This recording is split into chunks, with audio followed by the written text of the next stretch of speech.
how and when to preserve life, and when to let it go. The ability of medicine to sustain people in conditions which would have been unquestionably fatal just a decade or two ago, in some cases, is a clear blessing. And in others, this ability to prolong life becomes a source of physical, emotional, and spiritual pain for the patient and of agonizing decisions for all concerned. So it's no wonder that many halachists and ethicists of our day wonder whether modern medicine that prolongs life has also caused as many problems as it has solved. So the question that I address stems from circumstances that any of us could be faced with, either personally or in our work as rabbis and cantors and rabbinic pastors. While the question I posed to myself as a future rabbi here is partly based on personal experiences and decisions I knew I might be facing as a caretaker and decision maker together with the rest of my family for my mother, the situation I pose is also partly fictitious, kind of a composite of all of our moms, potentially. At the time I wrote the tshuva, I myself, as a human being facing my own mortality, as a daughter, as a Jew, as a future rabbi, needed to begin to explore how I would handle end-of-life decisions and how I would advise others faced with gut-wrenching decisions like the one here.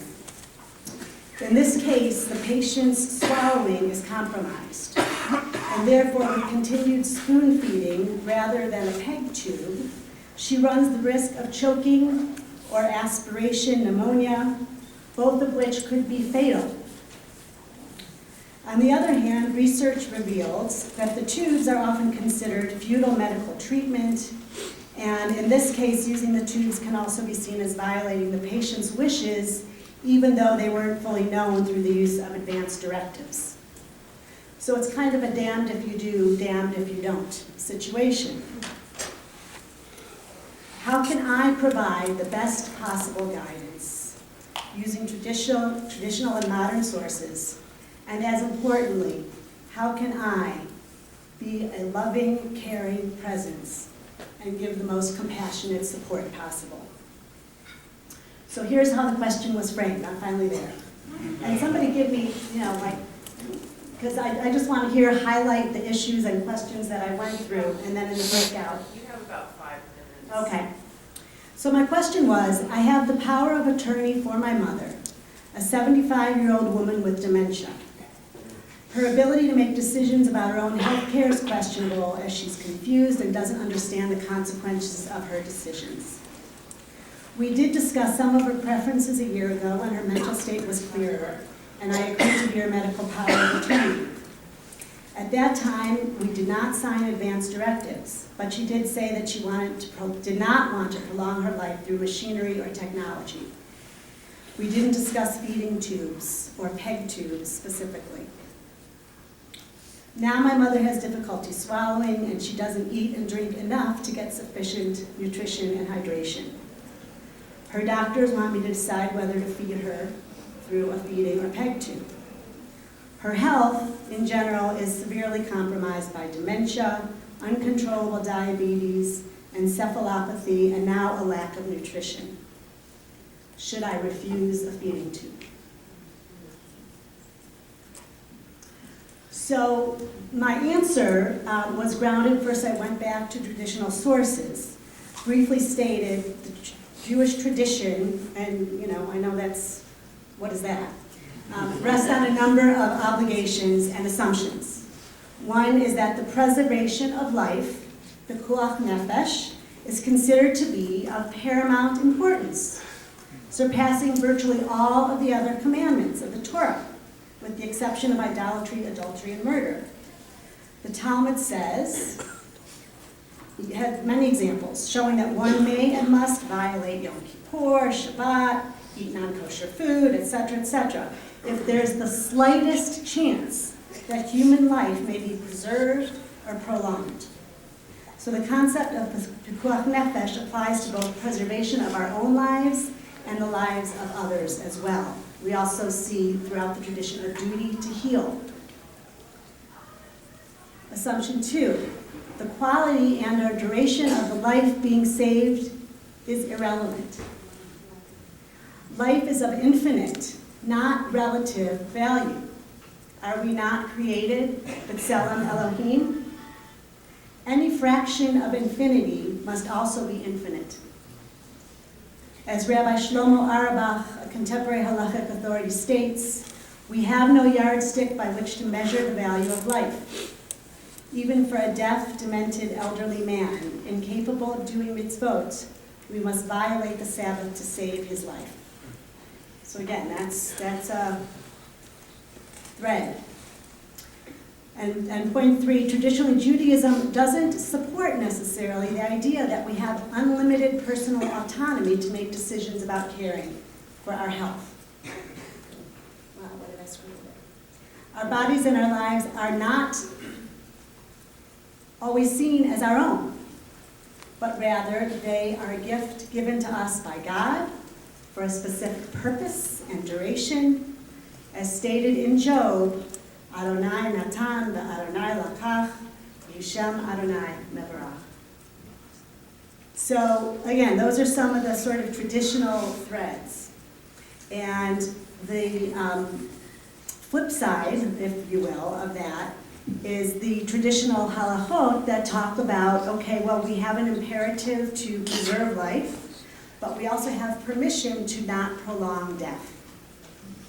And the halachot that are used to talk about that come from Talmud. There's the story of Rabbi Hananiah ben Teredion, who the Romans burned at the stake, and the story says his disciples saw him in pain, and they begged him to open his mouth so that flames could enter and he would die sooner because he was suffering so much. But he said, better that God who gave life should take it. A person should not injure himself. So in other words, he refused to do something that would actively cause his death. Yet when his executioner, who had taken pity on him, asked whether he could remove tufts of wool that had been placed around his heart to prolong this process, Rabbi Hananiah not only allowed him to do so, but answered him and assured him that he had a place in the world to come. Here we have not an active hastening of death, but a removal of something that caused suffering and prolonged death. So these two threads are really where the tension lies. Preserve life, but you need not prolong death. And so how do feeding tubes and respirators fit into that tension? And so essentially I used the thread, and I know I need to end, but that basically we have permission to not prolong, to withhold or withdraw things that are seen as prolonging death in situations where someone's is first of all defined as terminally ill. And then, of course, there's many questions about how do we define that? How do we find that Jewishly? What's the length of time Jewishly? And according to modern medical ethics.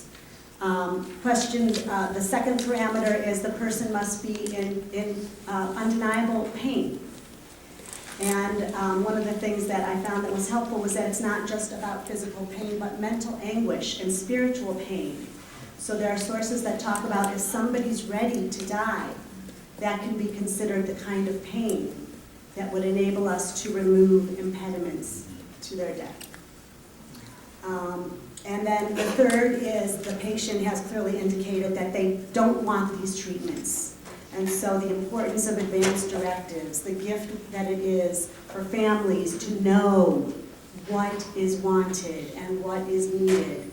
And so, you know, I'm skipping a lot of stuff, but if you're interested, come and join me later. But essentially, you know, where we get to is what would it be like for us as Jews to include these conversations in what it means to live as Jews, that at some point, is there a ritual that's created? Is there a way that we all know that at a particular age we sit down with our families and we talk about this and we sign the forms that give our families, permission to make these decisions less agonizing.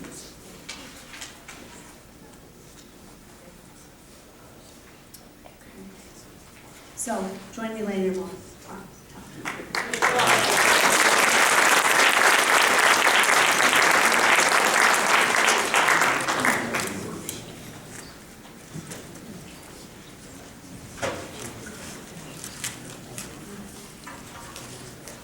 Morning, everybody.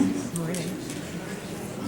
So, lawyer calls his client and says, have some bad news for you. Your mother-in-law has passed away. Do you want to bury her, embalm her, or cremate her? And the client says, better not take any chances, all three. So, how many of you have actually been involved in the burial of cremains? That's about 3/4 of us. So I think we've, that's something that's really, how many of you have actually officiated at the ceremony of cremation? About 1/4 of us. Okay, that's good to know. So I was called by a woman who I did not know. And by the way, my name's Ephraim Eisen, and I'm the rabbi at Temple Israel in Greenfield, which was a conservative shul. The operative word is was, that's true. And so she said to me, she said, we just did my father's funeral in Florida, and I would like it if we could fly him up and do the burial in your plot at the Hebrew Cemetery in Greenfield. There was something in her voice that I just decided I needed to ask a little bit more. And so I said, is there any way I can be of assistance in helping you get your father's body back up to Greenfield? And what she said to me will stay with me for every day of my life. She said, it's okay, my father will travel in the overhead compartment.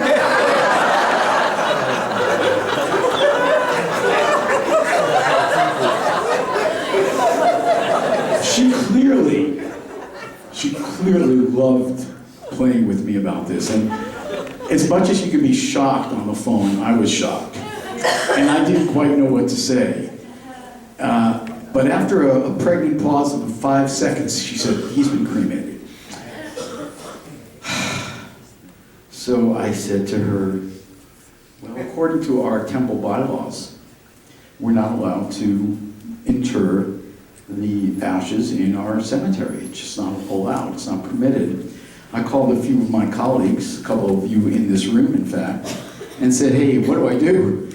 And you said, and the word from you all was to tell her you include a ceremony, you welcome her back into the community, but that she would be best to take care of the ashes on her own. So that's what we did. However, as you all know, that was not the end of that discussion. So the question is, that I asked is, could I encourage the members of our cemetery committee to allow this man's cremains to be interred in his pre-purchase plot? And the obvious answer was no. Anything I could do in terms of changing our bylaws was going to be months. And when it came to cemetery and death issues, probably many months. So that's the first thing. Okay. Why is the rate of cremation going up so much? 1960, 3% of the people who were dead, who died, were cremated. In the year 2010, it was upwards of 40% and continually rising. One of the biggest reasons is economic reasons. It's yes. Is that the United States or the Jewish community? That's the United States. I'm not sure, they didn't have the statistics about the Jewish community, although according to all the Rabbanim that I've talked to in my area, we've seen a rise in requests, and I see some of the people in my chevra shaking their heads yes, that this is going up. Also, there's environmental concerns, and I'm not an environmentalist, I'm not an expert in this, but some people say that it's environmentally bad because it's all the emissions in the air and because of the use of the carbon fuels to burn the body and all these things. Other people say, well, what about the land usage policy and this and that? So there's two sides of that discussion. However, I was very happy that I studied regularly in town with, oh my goodness, I studied Talmud with Eddie Feld, thank you. And Eddie said, I asked him the question, he said the first thing was to consult Isaac Klein's book. Isaac Klein's book is A Guide to Jewish Religious Practice. This is what he says, and this is also published in 1960. The Jewish way of burial has been to place the body in the earth. Hence, cremation is frowned upon. The questions that arise in the case of cremation are, should the ashes be buried in a congregational cemetery? Should a rabbi officiate at such a funeral? A Guide to Jewish Religious Practice is a compilation of traditional halacha practice as well as a record of decisions made by the Committee on Laws and Standards of the Rabbinical Assembly. It is the result of a project conceived, da-da-da-da. And it basically, the Law Committee of the Rabbinical Assembly has ruled that cremation is not permitted. When it is done, however, by the family in disregard of Jewish practice, a rabbi may officiate only at the service in the funeral parlor. The ashes may be buried in a Jewish cemetery, and appropriate prayers may be said, but not by a rabbi, lest his participation be interpreted as approval. So, that might have been an oi, but it was a real earful from my committee, who thought that they were following conservative practice for all these years by not allowing interment to happen in our cemetery. When they found out from the law book that it actually was permitted, but that the rabbi was not allowed to officiate, it began a whole new series of conversations. What does the Torah say? The first mention of burial in Torah concerns Abraham's purchase of the case of Machpelah, the cave of Machpelah from the Hittites. And Sarah died in Kiryat Arba, which is Hebron, in the land of Canaan, and Abraham came to mourn for Sarah and to weep for her. And Abraham rose up from before his dead and spoke unto the children of Heth, saying, I am a stranger and a sojourner with you. Give me a possession of a burying place with you, that I may bury my dead out of my sight. So he's looking, and from there we know that we have three responsibilities: to mourn, to hesped, and to bury. In Devarim 21, it says that, and that if a man have committed a sin worthy of death, and he be put to death, and you shall hang him on a tree, his body shall not remain all night upon the tree, but you shall surely bury him the same day. For he that is hanged is a reproach unto God, that thou defile not thy land, which the Lord thy God give you for an inheritance. If burial is required for a person who is guilty of a capital offense, as in Devarim, all the more reason for an ordinary person to be buried as soon as possible. It also seems clear that burial is commanded, but the specifics of the burial process are left quite vague.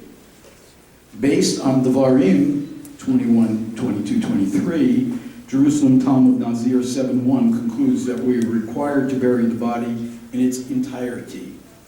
You must bury the person in entirety, not partially. From this verse, we extrapolate that the command was not fulfilled if the person was partially buried. Burning of corpses, however, is mentioned in several places. Corpses should be burned during plague to prevent contagion. And it shall come to pass that there remain 10 men in one house, that they shall die, and when a man's uncle shall take him up, even he that burneth him shall bring out the bones out of the house, and shall say unto him, that is in the innermost parts of the home, is there yet any with thee? And he shall say, No. Then shall he say, Hold thy peace, for we must not make mention of the name of the Lord. And also relevant to this conversation is relates to the killing and desecration of the bodies of Saul and his sons. When the people of Jabesh Gilead heard of what the Philistines had done to Saul, all their valiant men journeyed through the night to Bethshan. They took down the bodies of Saul and his sons from the wall of Bethshan and went to Jabesh, where they buried them. Then they took their bones and buried them under a tamarisk tree at Jabesh. Concerned lest someone interpret this episode to mean that the Bible condones cremation, the Radak comments. They burned the flesh because it had brought forth worms, and would thus have been disgraceful to bury the flesh. Therefore they burned the flesh and buried the bones. The Babylonian Talmud deduces that burial is a positive command. Following the Talmud, Maimonides considers that cremation is a denial of the belief in bodily resurrection and an affront to the dignity of the human body, as well as an affront to God who created the body. My thought about that is, since God created the body, and God created everything from dust, if God wanted to resurrect dust, couldn't God do that? Just a thought I had on that particular matter. But as you'll hear later, Reb Zalman has a comment about it too, so I want to let you know about that. The Roman 5 minutes, thank you. That won't be a problem. According to the Roman historian Tacitus, the Jews buried rather than burn their dead. And the Mishnah in Avodah Zarah considers the burning of a corpse to be an idolatrous practice. Where burning took place at the death, there was idol worship, and where there was no burning, there was no idol worship. Given the increasing numbers of people looking for cremation, what are we to do? Regularly, what I do when somebody comes to me and says, I want to be cremated, I try to gently listen to his reasons and talk to them and explain to them the traditional practice, which is burial. However, as someone who is counseling someone who is in the last stages of their life or their family members, I listen more than I tell. And in Brachot 45a, we learn that going out to see what the people are doing is one way to know what the halacha should be. So what's happening now is that so many people are doing it. It's something that we need to consider. Another principle that comes up very strongly in the Talmud is, imagine, if you would, that I say, no, you cannot bury your father in our cemetery, and they leave the synagogue, they leave Judaism, they turn their back on us completely, and that's the last step. So the principle of mitnei dache shalom means finding the ways of paths of peace. Seems to me to be very, very important in this particular case. Reb Daniel, when I was working with him, mentioned to me that he had set up a place in his cemetery in Hanover, New Hampshire, where there was a specific area for the interring of remains. So I do want to share with you something that Reb Zalman said in a talk to the Chevra Kadisha for the Temple Adath Or in May of 2001. Reb Zalman said, now I don't want to give you a big green light for cremation, because a lot of stuff in Judaism says it's a no-no. But before you get cramped about it, some years ago, I published something where I said I wanted my remains to be cremated and the ashes to be taken to Auschwitz. My father was born in Oswiecim. My Zaidi was a shochet there. And when I was about a half a year old, they took me to show off to Zaidi so he should bless me. And I was thinking about how this has become such a terrible place for us. If you've ever driven from Brooklyn to Queens through the cemetery that's there, that looks so ugly, It is so concrete and stone and not a tree there. If I ask myself how much should be used for the dead instead of for the living, I'm not so sure about that. Why am I saying this? Because one of the reasons why they say no to cremation is because of something that it says in the Talmud. Titus, who had desecrated the Second Temple, wanted to have his remains burned and the ashes strewn all over so that God shouldn't be able to call him to judgment. In other words, people who have gone through cremation will not be resurrected. And what Reb Zalman said is, my feeling is that if God isn't going to resurrect the people from Auschwitz and Birkenau and Nadenek, then Michael, I don't want to be resurrected either. So I believe, in conclusion, that it is the job of the rabbi to try to direct people to traditional burial. And one of the things that I really would like to talk about in my breakout group is what is the effect of cremation on the soul? What happens to the soul when it goes up to 3,200 degrees, just like that? Is it just dead and gone and buried? Or is there something else going on? And that body, that soul, needs a gentle replacement into the ground so that it can do ashes to ashes and dust to dust in a slow, gentle, methodical way. Thank you.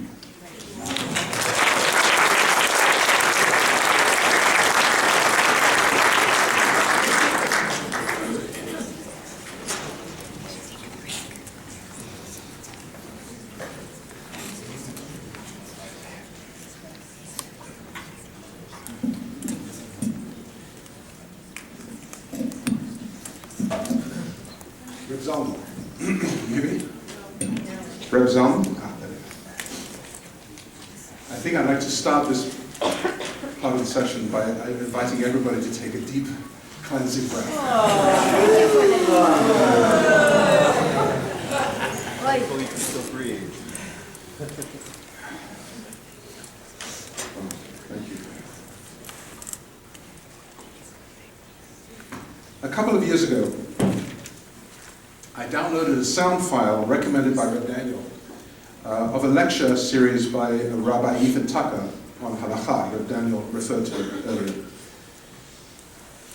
Ethan Tucker is co-founder, Rosh Yeshiva, and chair in Jewish law at Mechon Chadad.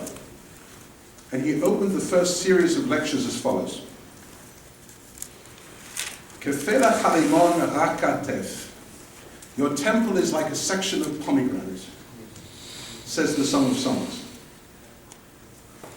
About this, Rabbi Shimon ben Lakish says, Al tikra rakatef, ela rekatef, she'afilu re'amin shebach melayin mitzvot karimon. Don't say rakatef, say rekatef, for even the emptiest among you is full of mitzvot, like the seeds of a pomegranate. Beautiful, just beautiful. In effect, he is saying that all Jews, even those who appear empty and worthless, according to the rabbinic elite, are in fact practicing and committed. The question, is there a halacha that is substantive and worthy of our respect, not just our obedience? And if so, one, how do we handle the cases of questions arising in real time, where in halacha we simply get shut down? And two, how do we maintain boundaries and not enter the inexorable slide down the slippery slope? Sounds like our kind of stuff, doesn't it? Several months prior to my hoped-for smicha ceremony, and while I was wondering what would be the subject of my tshuva, I received an email from a friend, a long-standing member of my community, faced with a quandary that he hoped I could address. The email stated that his son, with whom I am acquainted, was planning to get married and wanted to have the wedding under a chuppah in our shul with his community. My shul is the Beth Jacobs Synagogue in Regina, Saskatchewan. 110 years it's been there and continues to thrive. And I've been the spiritual leader and now rabbi there for 16 years. I've lived in Regina in that community for 28 years. So I know my community. The question that my friend had written to ask me was, would I take on the responsibility of explaining to his son why that wasn't possible? For a long time, the relationship between father and son had been rocky at best. Recently, they